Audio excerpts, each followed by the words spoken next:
Hi, this is Ed, and as you can see, beautiful picture.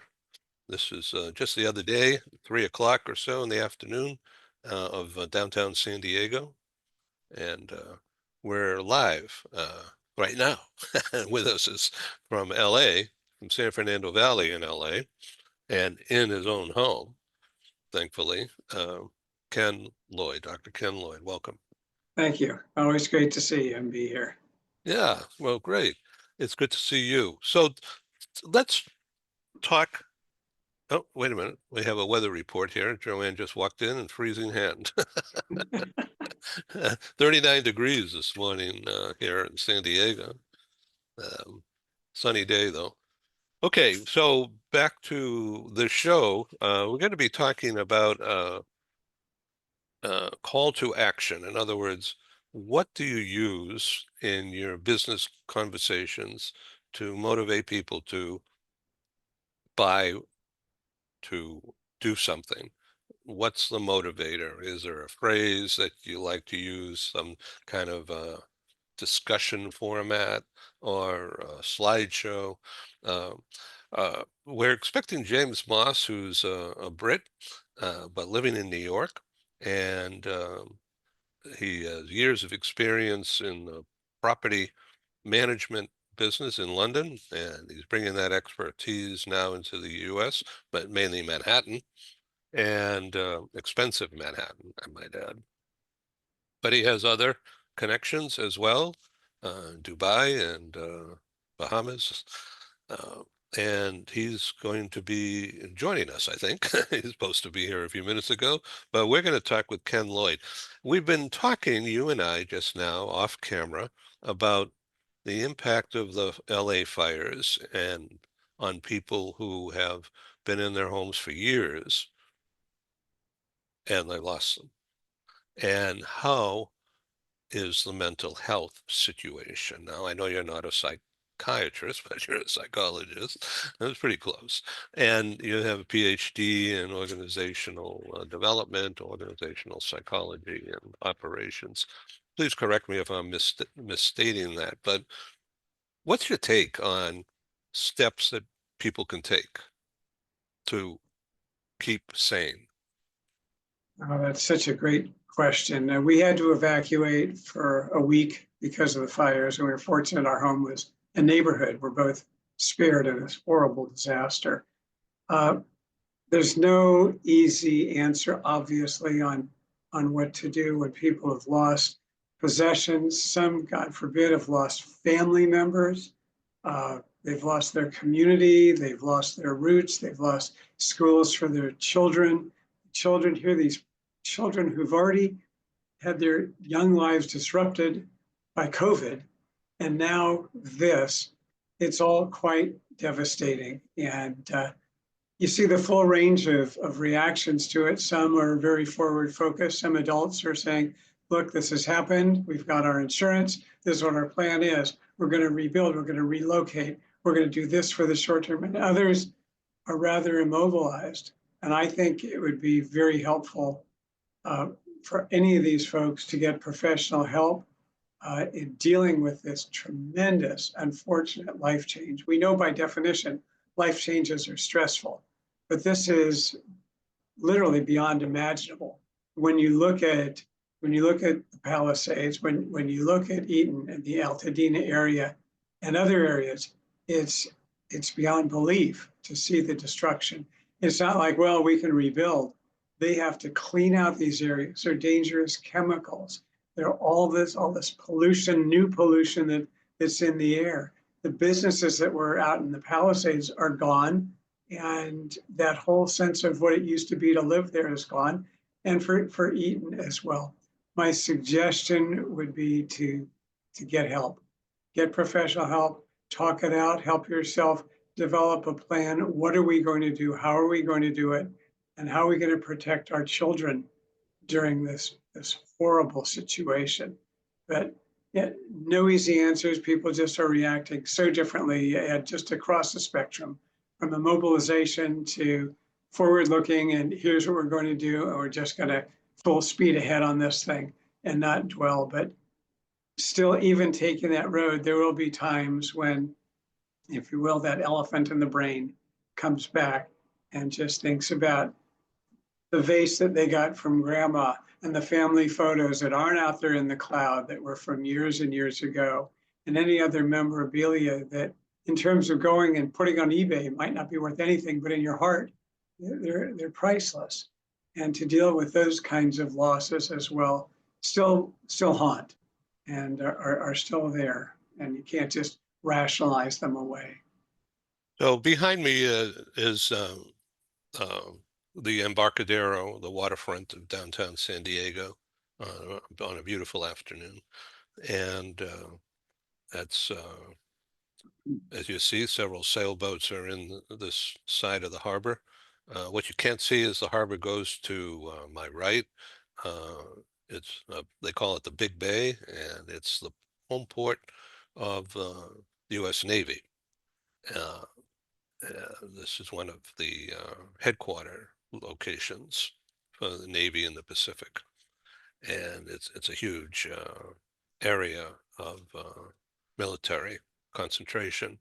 I might add tight security as well, round the clock. So in downtown San Diego, there's been a building boom, and you can't see all that from here, this view, but um, there's several high rises, brand new, luxury or pretty close to luxury. They're right now empty and just brand new. And leasing has begun, of course. So if people were from LA, from Pacific, or from Altadena, somehow could relocate into downtown San Diego, they certainly would be welcome. But that would, I believe, that kind of a relocation would exacerbate the anxiety because they know nothing about downtown San Diego. They don't even know what store to go to or if it's A or B, or, you know. So let's assume that most of these people, I don't know where they went. Does anybody know? So did they go into hotels? Did they find a realtor who wasn't going to scalp them, a trustworthy person? And, the realtors themselves lost a home, perhaps, or lost listings. Where's their business going? You know, so this is a disaster. Absolutely. Families are going to hotels. Some are leaving the area. Some are staying with family. Some are staying with friends. Some have arranged short-term leases while looking for long-term leases, all as an aspect of relocation. And some have certainly left the area. Some, in some cases, left the state uh, for what they regard as safer ground. But the concept of trying to find a place to rent has gotten very difficult. Rents are way up. And I know there's not supposed to be gouging, but is it gouging when people keep bidding more and more for that one apartment that you want? It's not the landlord saying, hey, I'm gonna grab all I can. It's a battle between potential renters. But again, short-term, long-term, all the way out. And the real estate market was tough to begin with, and now it's all the more difficult as a result of this. I been waiting for a message from our guest, James, and it's not coming through. He must be tied up in something important. And I will have a look. Excuse me for a moment. Okay. Uh,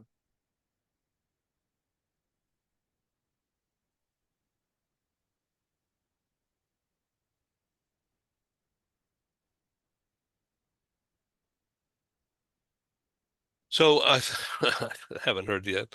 So And if you it's would like to wait until he is free, uh, perhaps on another day, that's totally fine with me. thank you very Whatever you'd much. like here. He's finally coming on. Thank you. The See, the the just trials like that. of being a TV talk show host. trying to do that. Hey, hello, James. Welcome. Hi, my apologies. Yes, of Very course. sorry. Yeah. I had an emergency call coming from London this morning. I had to just deal with.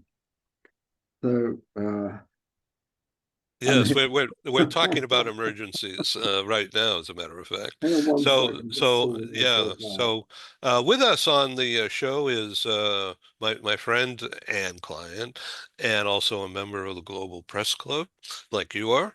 And this is Ken Lloyd in L.A. Yeah, Ken, And this great to meet you. and Thank you, James is James. in Midtown Manhattan on the east side. And behind him are his logos.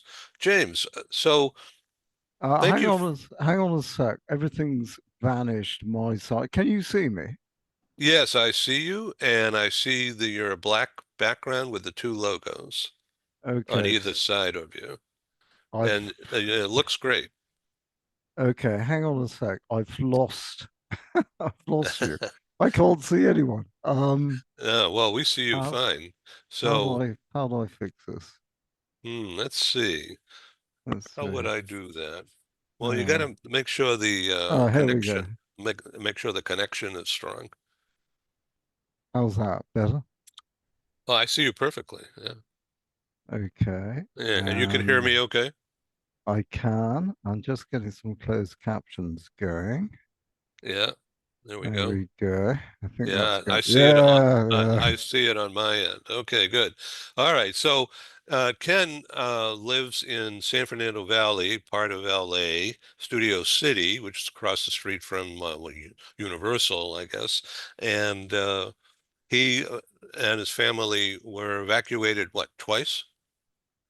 Well, just once. The second time was a Oh, false alarm. They woke us up at midnight and said there's a fire in the Sepulveda Pass. We're actually in Encino, and we were up for 2 hours, a few days ago, and fortunately they were able to put that fire out. But the first time we did have to evacuate, we were out for a week while they secured the area and got some control over the Palisades fire before it crossed over the hill into our neighborhood. Wow. yeah. I know. This is crazy. They I were So, real was heroes. I'll yeah. tell you, the firefighters and the police are just real heroes. What they did out there to somehow control this, risking their lives, breathing this air that's filled with contaminants from these horrible fires. And they could not have been more diligent, more effective, more professional. Hard stop. They were just great.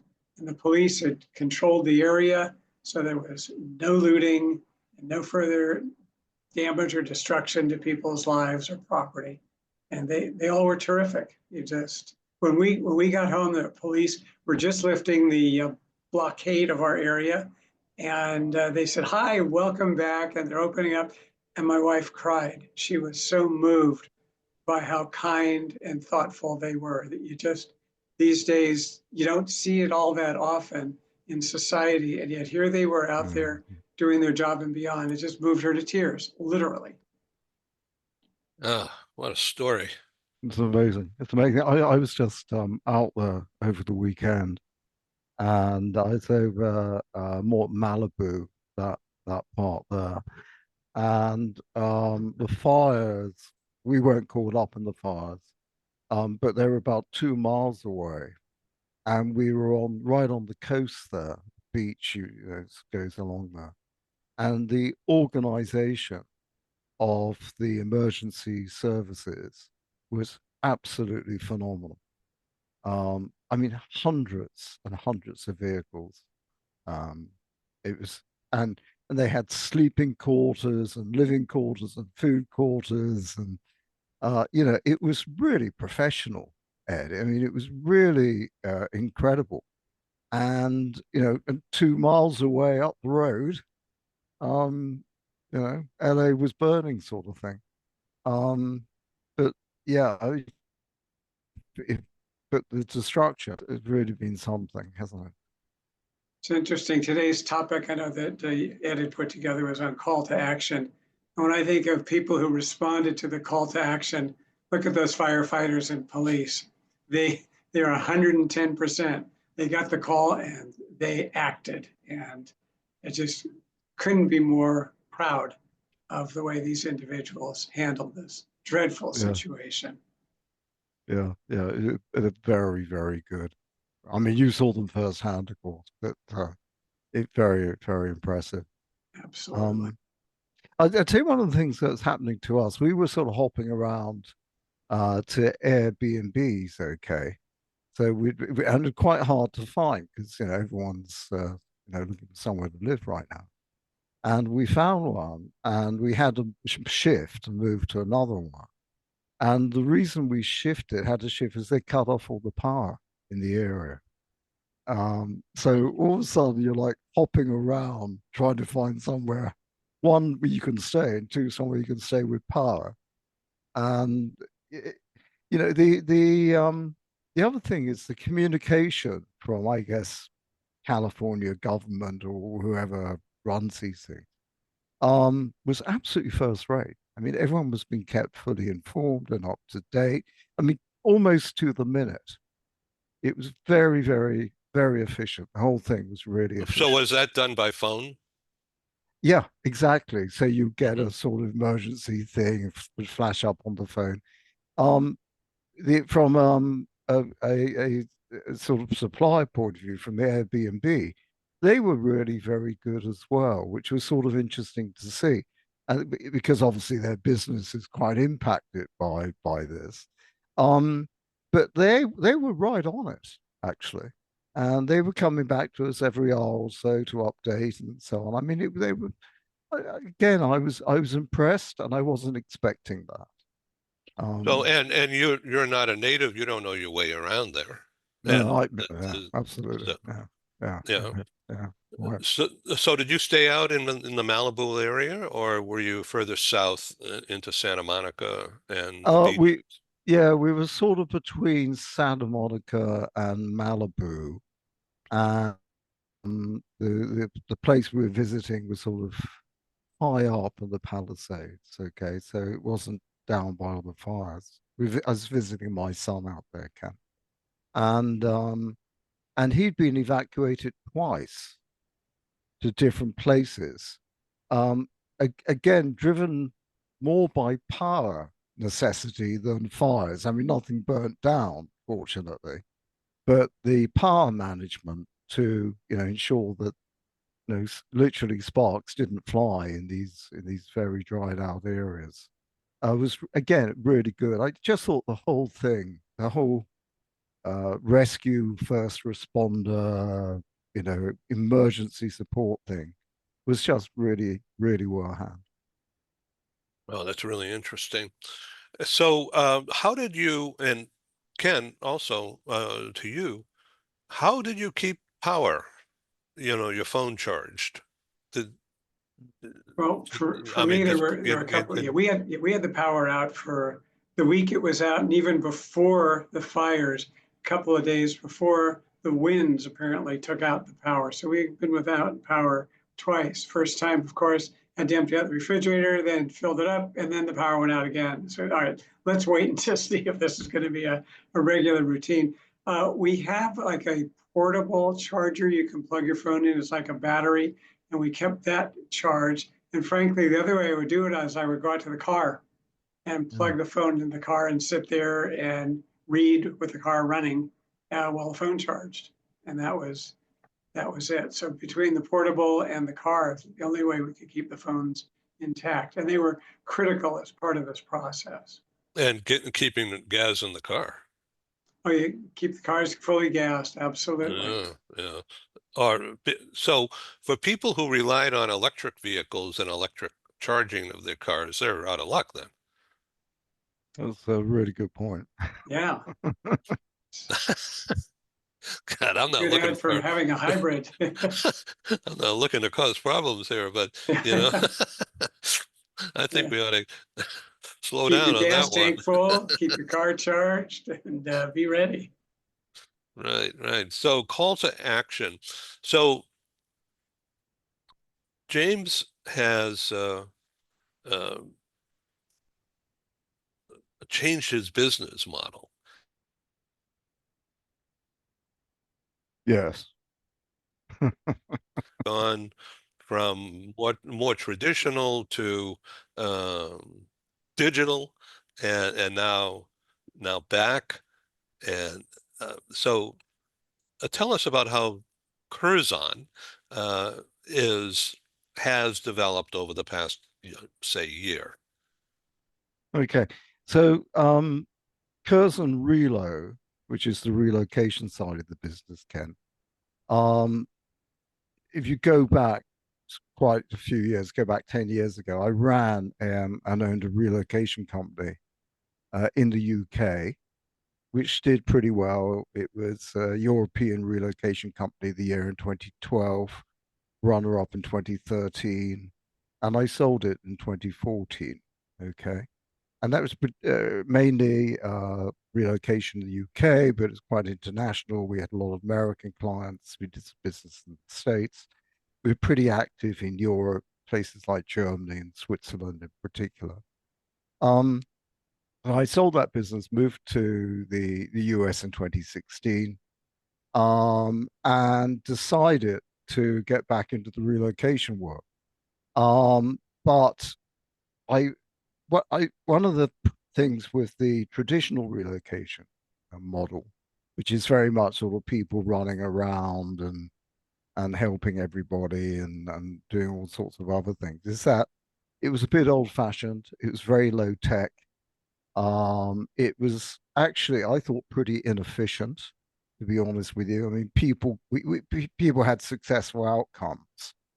A successful outcomes meaning a successful relocation, someone would find a home, then move in and, get on with living their lives. But the all the sort of background stuff going on was terrible. I mean, there were layers upon layers of people doing all sorts of different things, and everyone sort of taking a slice of the pie.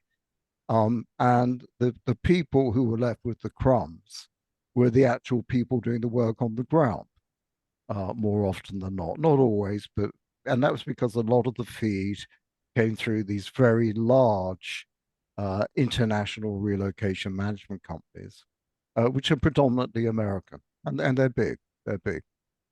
But it was a sort of old-fashioned model, and I just thought it could be done very differently. So I created what is now Curzon RELO. And Curzon RELO was built on a technology platform. Originally, it was just going to be sort of uh, emails and telephone calls with online sort of platform support. Tore that model up around the just around the time of the pandemic, actually. And the pandemic changed everything in the relocation world. And I started from scratch and built an app and thought, right, we'll do everything on an app because everyone uses mobile phones these days.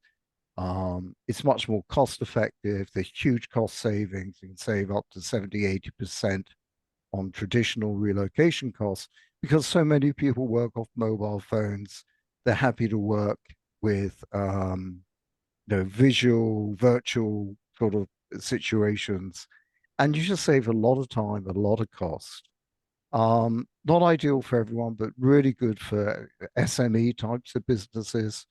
And what I found was actually some very large companies who traditionally would work with large relocation companies were actually quite interested in what we were doing. Not for everybody, but for a certain chunk of their employee population, their talent population, such as new joiners, graduates, those junior managers, people who perhaps they didn't want to quite roll out the full red carpet for just yet. And the thing about HR in almost any business is they're always squeezed on costs. So anything that's going to save them money and create a better experience has to be a sort of win-win situation. So I've started rolling that out, started putting that together. We started getting some clients and business going through, which was great. And then what happens, quite interesting. The way people work obviously changed. You had working from home, you had hybrid working, you had a complete paradigm of a shift in the way that the businesses is operated and individuals like to work, partly generational. Gen Z, young millennials sort of saying, well, if I can't get this, I'm not going to work there, I'll go and do something else. Um, and and now we have this a sort of slight shift going back to working in the office again, and so on. So we're seeing more changes taking place. So my original model, Ken, was sort of pay as you go. So you sort of put your credit card there, and you sort of pay by the hour, if you like, and you only pay for what you need. And a really great approach. Also with a money back guarantee, which is unheard of in relocation.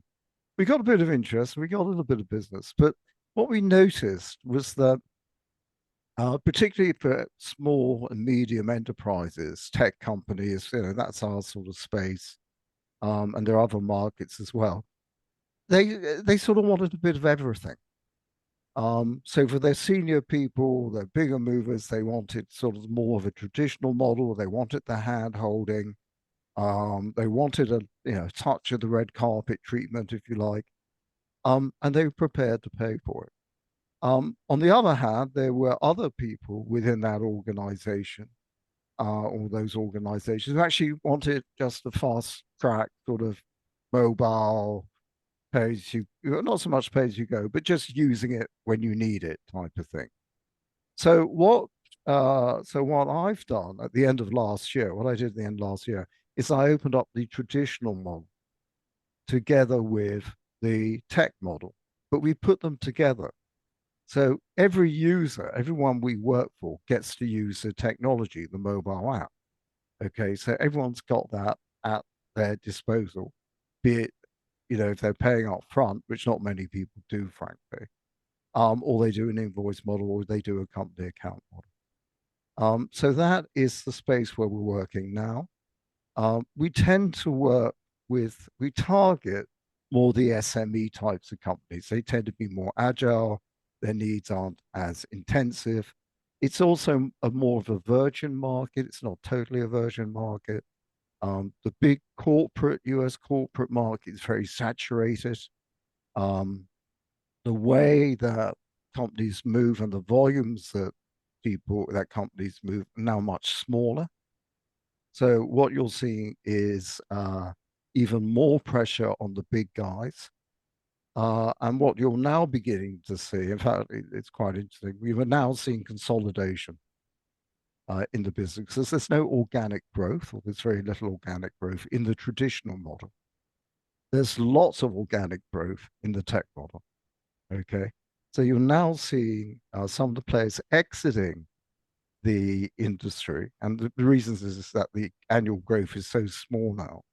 You have to sweat your assets, so it's a really hard job to sweat those assets, particularly if they're hard assets, you're in the shipping business and you own, vans and boats and ships and stuff like that. So there's this paradigm shift going on. So for some companies and organizations, it's a disaster. For other more nimble, flexible, tech-orientated players like Curzon and continues to grow, is actually a great opportunity. So let me jump in and ask a clarifying question. And Yeah. what I'm hearing, and because I'm connected to the industry as well from a media point of view for a number of years, the services, first of all, the people are different. They're the younger people, number one. Number two, they don't care about their favorite bed or their dresser or the dining room table or the living room couch. They don't care. They're just going to have a carry-on and get on the plane, backpack, go. Yeah, And exactly. yeah, now it's tricky when there's a family situation and a little bit older. not that they're going to schlep all their furnishings and everything, and incur a $50,000 shipping charge for the company, which is crazy when you think about it. They can rent furniture. They're not going to be there permanently, and they can put their home in, lock it up, or they can rent it out under professional management, fully insured. That's exactly right. I mean, most of the work we did last year, particularly sort of Q3, Q4, was people exactly like that. They were single people, they had partners, and the partners may come with them, or often didn't come with them. And, they would literally rock up with the equivalent of a backpack. Um, Most of the places we rented had a bit of basic furniture in. Some didn't have any, but most of them, had something. And you can always ask for stuff when you're out there dealing with landlords and so on. You've got good clients. And you're right. I mean, I'm not saying you don't get these big moves. It used to be you got the big family moves and you move the kids and you have to put them in new schools in new countries and all this sort of stuff. Excuse me. There's a lot less than that these days. Because technology's changed. I mean, the fact that you can hop on a Zoom call and do this. It was much tougher to do that before the pandemic. You could do it, but it sort of didn't happen as much. And it's a lot less disruptive than, selling your house or renting it out in a different country, moving, taking your kids and your dogs and your furniture and the expense of all of that. I see often now very senior people moving but leaving their families behind. I mean, I see this happen in the Middle East quite a bit, between the Middle East and London, for example. And and in the States, the breadwinner, the executive, or whoever he or she may be, will hop on a plane. They'll live in New York. They'll hop on a plane. They'll do 3 or 4 days in LA, and then they'll go back. And that is quite normal now. That's interesting, huh? Because they do Zoom calls. Yeah, they do Zoom calls, and yeah, I was chatting to a guy in Hong Kong um, over the break, and I was actually out there as a mate of mine, and just before then he came to New York. He's a middle ranking executive with Bloomberg, okay, and he lives in Hong Kong. He's based in Hong Kong, single guy. And he came over to New York, and he came over to New York to do a couple meetings. So he was here for like 4 or 5 days. Um, and he went back to Hong Kong. We caught up over a beer or two. And he said, it's just a pain in the neck. He said, getting on a flight, it's a 15-hour flight. It's a 10-hour time difference. He said, I felt wrecked by the time I got here. And he said, I felt totally trashed by the time I got back to Hong Kong. And they've asked me to, schedule the next one. And I said, can't we do it by a Zoom call, please? Um, you know, it's a grind. Um, and most companies seem to be fairly accommodating. Doesn't mean you won't ever hop on a plane, but if it can be avoided or it's not absolutely crucial, then it seems to be a bit more flexibility. So, Ken, the structure when you were employed full time in a large company in a senior role for, I think you told me once, 18 years or something. That was before Zoom, right? Before, it was right at the point that I left when the pandemic hit. It was COVID-19, and I had left shortly after that. I guess the question would be now, we see various sectors, federal government, and various companies, if you will, demanding, strongly suggesting, requiring employees to come back to the workplace. Is that going to then cause a reconfiguration for your approach, James? Or do we kind of take a wait and see? Let's see what sectors are hit and how widespread and profound this return to work, in quotes, movement really is. After I left the company, all the meetings basically turned to Zoom and worked very well. You maintain contact with employees formally as well as informally. It's not like we just do it for a meeting and never hear from somebody, but touch base, check in, how's it going? Questions, issues that are developed. You can do so much of that virtually. Granted, it is not the same as being in person, but it's so much better than what used to just be a phone call. And this is so much greater. I mean, here, Ed, we've met a bunch of people, feel like you know them quite well, all virtually. And that would have never happened on conference calls, ever. Granted, it's great to get together in person, but we do see this concern now about companies saying you have to come back to work. Some of the large cities want their office buildings to open up to help bring vitality and life and dollars back into these downtown communities. So you can see that going on. I'm just not sure how that fits in with what employees want today. There are plenty of people, you talked about millennials, talked about Gen Z. They don't want to do that. And they don't want to be in these offices full time. And they're a valuable component, and certainly a growing component of the workplace as the demographics shift over the next few years. And they clearly become the majority. Just I hear James sounds so future oriented. I'm interested in your thoughts on what to do, the strategies that you've taken that certainly were cutting edge and worked. So I'm interested in your insights going forward from this point. Yeah, I think yeah, I mean we're sort of learning as we go a little bit, you know. The road is never straight, but I think we're absolutely in the right space. I know we're absolutely in the right space.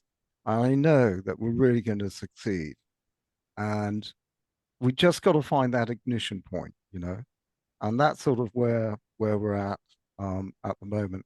I think that one of the other interesting things, Ken, you know, is on the generation side. We talk about, you know, millennials and so on. A young millennial is now in their sort of early 40s, early to mid 40s. I mean, these people are like partners of, you know, the big four. They're partners in law firms and accountancy firms and so on. They're senior medical people. I mean, these are not kids. I mean, these are people, you know, really getting close to the peak of their careers. I was reading some generational data just the other day, and even Gen Z is getting on a bit now. Gen Z, I can't quite remember. I don't want to put out the wrong information, but they were sort of well in their 20s, right? Um, and I remember chatting to some of the people last year. I mean, with people from the UK, from Australia, from South Africa, into Manhattan and Brooklyn, and you get to know these people a bit, which is great. And you know what? They're Gen Z, or they're just just just scraping millennial status, you know. Um, and I think one of the things I quite like about various conferences and stuff in the relocation world, be going on forever, is a lot of young new faces um, popping up all over the place, which is really, really great news. The other thing, just to mention, and sure, you know, I've got kids, and Ken, you guys are kids as well, maybe.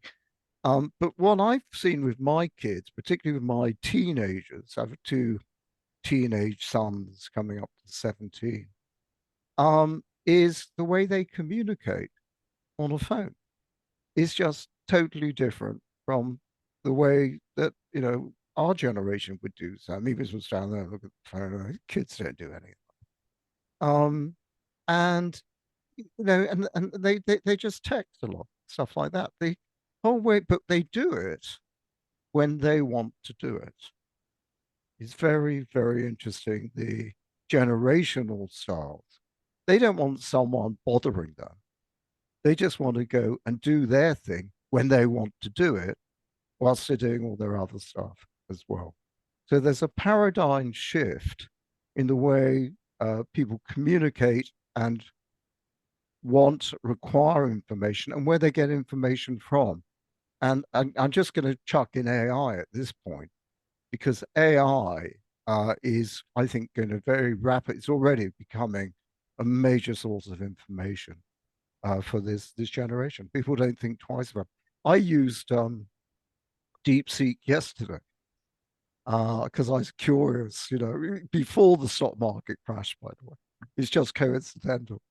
And I was delighted to see that I put in disruptive relocation companies or something like that. And Curzon came up #1, which slightly surprised me, and I was very pleased to see. But what's interesting about DeepSeek is it's free. You don't have to pay for it, which is great. If you use Ocean AI, one of the others, you have to pay like $20 a month to get it. This is free. It's not quite as good as Ocean AI and some of the other ones which I've tried. But you know what? It's going to catch up really, really quickly. Really, really quick. And then the stock market, I have quite a few shares in the video, by the way. Well, it'll bounce back. And so it wasn't a great day yesterday. No. But anyway, but I'm sure they're going to come back up. I mean, I think the stock market knee jerks all over the place and stuff like this. But it's just really interesting, the convenience and the ease, and that's the thing. And all of that. The thing about relocation companies, Ken, and Ed's heard me say this a number of times. It's like trying to it's like an oil tanker trying to turn around in the middle of the Suez Canal. It's really tricky. It's big, it's slow, and sometimes it gets stuck. And we on the other hand are nimble, agile, fast, responsive. And that is our sort of the key, I think, of getting to the market and building market share. So how do you communicate that? I know you use MailChimp and as a newsletter thing, or Yeah, so. we do. And I've convinced you to do this as well, Yeah, because it's not only right now, 6 months from now, people will watch this. it's a challenge to get the message out. What I do is use channels like Global Business News, Ed, which is plug, which is fantastic. Is the plug was absolutely fantastic. I'm a huge Cheers. fan, and forever will be. The reach is fantastic. Yeah. Yeah, we use newsletters and stuff. Use LinkedIn quite a bit now, to sort of try and reach out and build connections. Going to events, but one has to be very targeted on, which events one goes to. I mean, I'm interested in new business. I'm not interested in, not so much interested in sort of, big relocation companies and telling them what we're doing. That's really not much use to me. So we do that. We put on events of our own events. We're starting to do that locally. We operate. We're based in New York and London. So I'm over in London in 2 weeks' time, and attending a couple of events there, which is all business generational. One is a new customer group that we're working with at the moment. So you do that, word of mouth.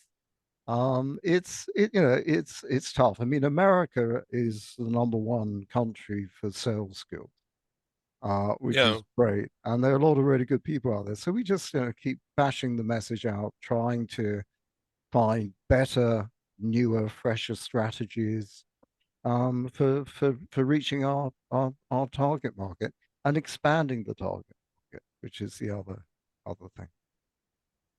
Well, this has really been educational, and I wish you well and invite you to do more. This kind of a talk show is I call it influence marketing, rather than running a pre-prepared commercial for 30 seconds about Curzon. Yeah. The trust that you're going to build by communicating openly as you have been builds trust, builds rapport. People who otherwise wouldn't pay attention at all because they don't know about what you do or don't want to learn, but they have an interest in the conversation between Ken and me and you about the call to action and what methods are you thinking about? What is your take on the current news, just like you just said?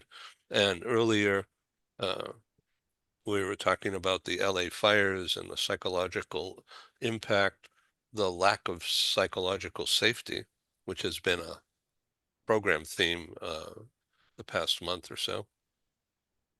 And here it is, front and center, psychological safety in what you're doing in your life.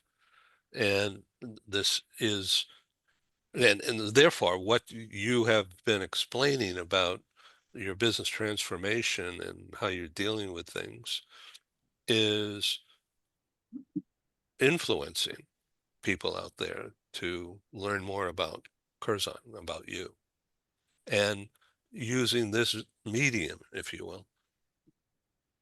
Well, It's immersive.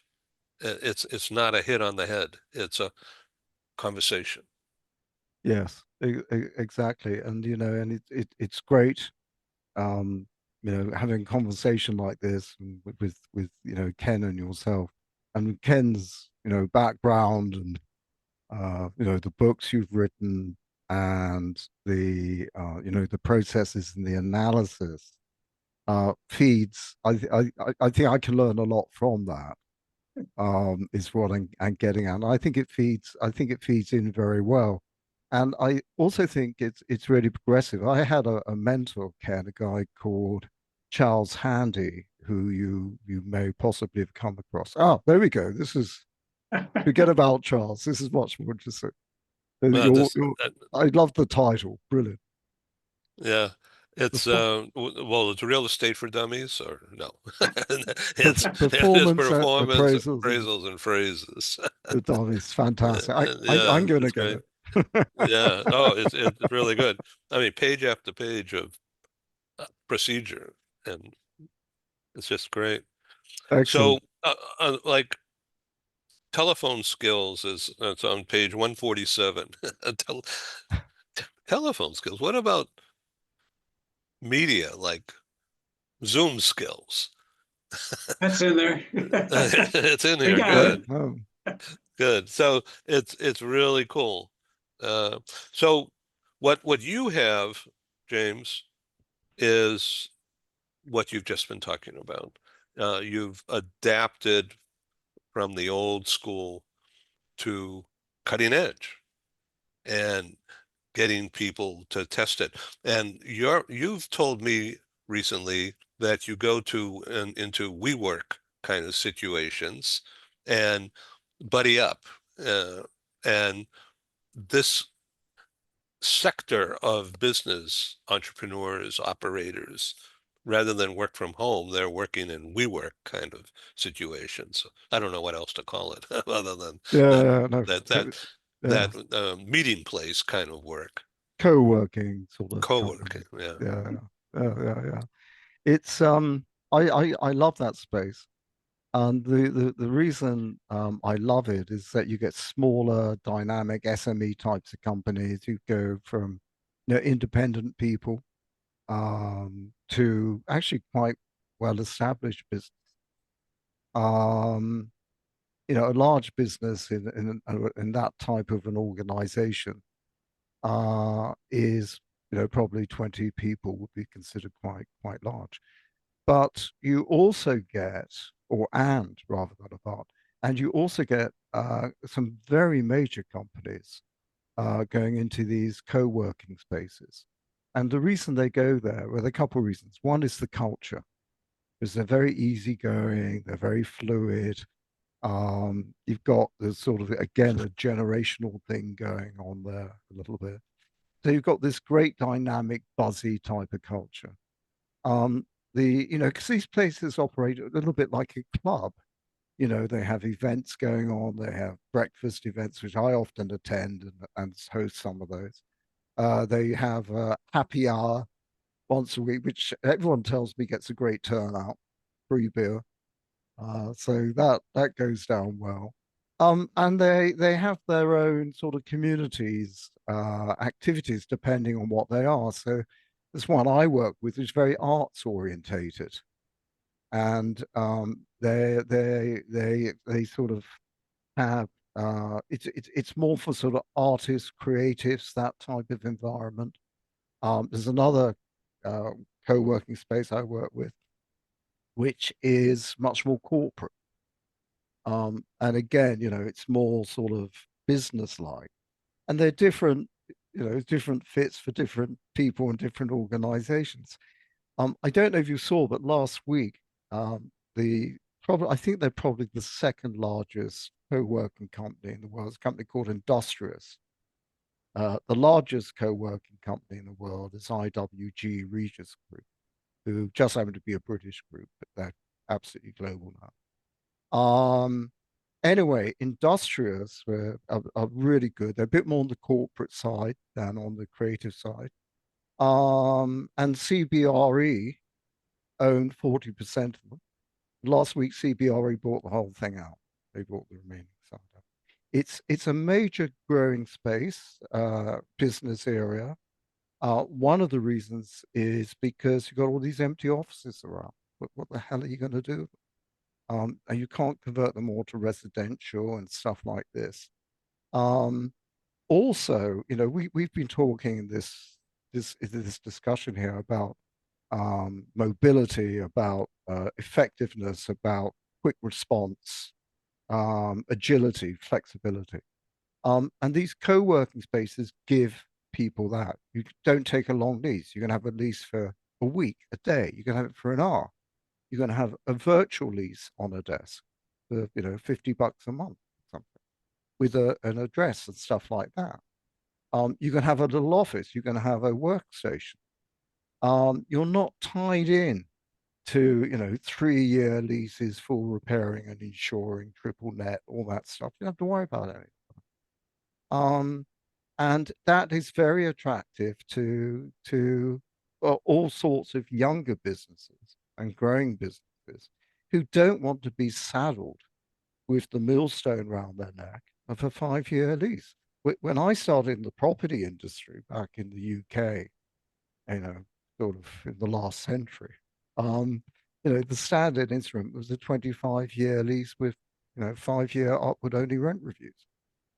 And you could sublet it perhaps, and you could assign it. And that was it. And of course, all of that fed into the pension funds. Okay. So that model's completely changed. And part of that, one of the consequences of that, is that if you look at pension fund investment in real estate, it's a fraction of what it was because you don't get those guarantees. So owners of buildings, landlords and so on have to find new ways of using that space. The other thing you're seeing is a lot of change of use. So buildings now don't just become an office building. They have offices, they have a hotel, they have residences. They're much more combined, sort of Right. combo Right types down of the street jobs. here, the brand new buildings, and it's exactly that. Yeah. There's like a 50-story tower just around the corner from me, brand new and just opening, and the 18 floors are on the bottom offices, and San Diego County Association of Governments, which is a Yeah. big deal here. Yeah. They're taking almost all of that 18 floors, And and then on top of that, there's some hotels, yeah. and then on top of that, higher up is residences, condos. Yeah. And I wouldn't be surprised there's a bit of workspace in there as well at some level. maybe integrated into the hotel elements. Um, yeah, it's happening everywhere, by the way. It's happening, where you are here, States, it's happening, London, Middle East, and also going out to the Middle East in a couple of weeks. Be really interesting to see what's happening out there. But business models, everyone's having to change. Everyone's having to Right. change, and everyone's looking to save money at the same time. The cost of living has gone up, everywhere. So And Ken, let me, if I may jump in here as we come to a close in a few minutes. Ken,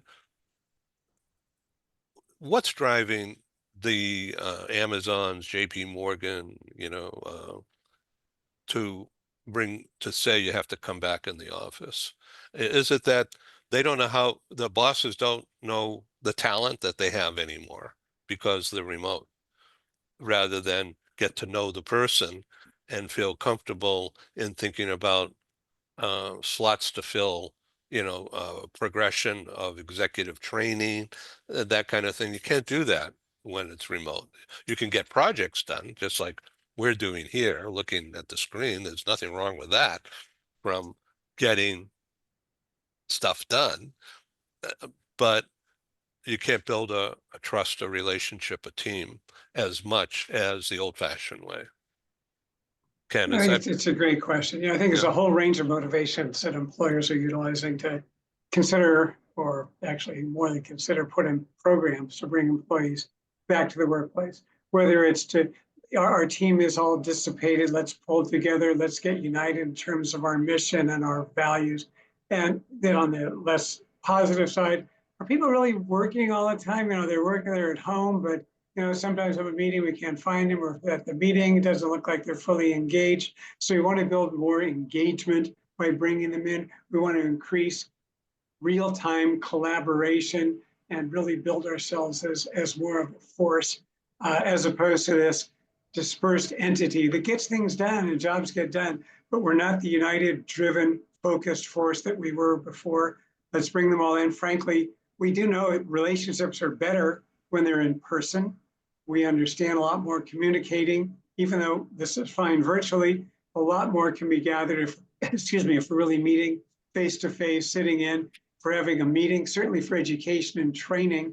While you can do a lecture this way, if we're doing one of the more appropriate forms of education, which is more of a seminar and a discussion and interaction, it works much better in person. So all those advantages, but I have to tell you on the other side, literally, I read an article this morning in Fortune magazine.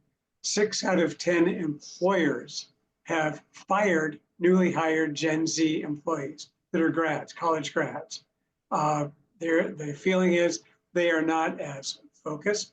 They come in late, they leave early, they don't have an attitude that ties in with learning and growing and building on the job and getting the work done. There's stuff about they're not even dressed properly, their communication. Yeah, Fortune magazine, I just say call to action. Not only for the employer, say, what are we doing that we're firing 6 out of 10 new college grads that we hire, but also for those who are being hired, is there a call for action if I'm in Gen Z? Is there something I need to do so I don't get fired? I mean, something's going on here. And to me, that was just like a giant flag that's being waved. I hadn't read that stat before. And again, literally before our session, you're reading various magazines, online magazines. Here's an article in Fortune. I thought, well, that's not no play on words, but that's unfortunate to see that going on.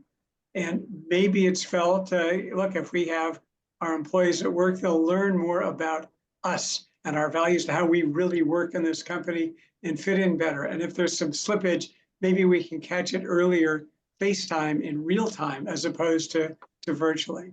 I know there are real arguments, strong arguments, both sides. And I think it's going to be very tricky to put in a mandate like that. A lot of people feel that they are very productive. There are studies that show that employees who are exempt, not hourly employees, are actually working more hours when they're working remotely. There are no real boundaries. The calls start coming early in the morning. They'll be out on the internet, out working, doing projects into the evening, when they would have been home from a day at work. So it really cuts both ways. I think it really has to be looked at company by company and really job by job to see what's really going to work best for everybody, not just for the company, but for our employees as well. So no easy answers on that one at all. Thank you, Ken. Thank you. Thank you for your time. James, great to be with you. I hope this has been useful. Educational for me. It's been great, Ed. It's been great, Ken, with you here. And Same to you, Jay. yeah, Very- thoroughly enjoyed it, and look forward to continue engagement. Great. Okay, so later today in my day, you'll receive this program for your own use, and I'll begin blasting it around. Terrific. All right, take care. Thank you. Come back. So both of you be well and take care, guys. Bye-bye. Thank you again. Cheers. Si- Bye. Signing off. Bye.